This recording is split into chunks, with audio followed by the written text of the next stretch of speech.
What's going on in Sudan? Sudan में जारी civil war अब दुनिया के बदतरीन इंसानी बहरानों में शुमार होती हैं। अकॉर्डिंग टू UN ये इस वक्त दुनिया का सबसे बड़ा इंसानी बहरान है और ये सूडानी फौज और नीम फौजी ग्रुप रैपिड सपोर्ट फोर्सेस के दरमियान इक़्तिदार की कशमकश का नतीजा है, जिसने मुल्क को शदीद बदअमनी, खात, बीमारियों और तशद्दुद की लपेट में ले लिया है।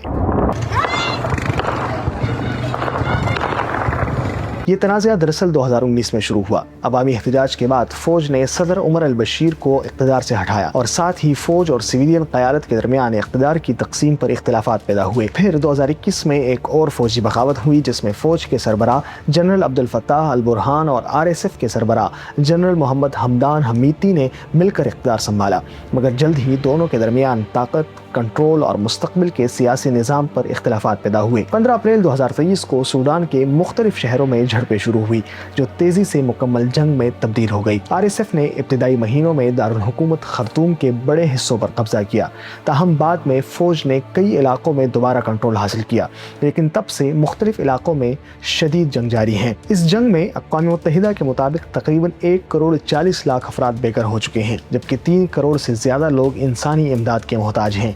लाखों खानदान खुराक की शदीद किल्लत का शिकार हैं और कई इलाकों में खाद की सूरत हाल पैदा हो चुकी हैं। इस जंग में बैरूनी ताकतों के किरदार पर भी सवालात उठ रहे हैं। सूडानी फौज मुत्तहिदा अरब इमारात पर RSF की हिमायत का इल्ज़ाम आयद करती है, जबकि ईरान पर सूडानी फौज को असलहा फराहम करने के इल्ज़ामात भी सामने आए हैं। इमारात इन इल्ज़ामात की तरदीद करता है, ताहम अक़वाम मुत्तहिदा के बाज़ माहिरीन का कहना है कि इन दावों में वज़न मौजूद है। इसी तरह मिस्र, सऊदी अरब और दीगर इलाकाई ताकतें भी इस बहरान में मुख्तलिफ अंदाज से असरअंदाज होते हुए दिखाई देती हैं। जंग के खात्मे के लिए सऊदी अरब और दीगर ममालिक में कई बार मुज़ाकरात की कोशिशें की गई, लेकिन अब तक कोई मुस्तकिल जंगबंदी मुमकिन नहीं हो सकी।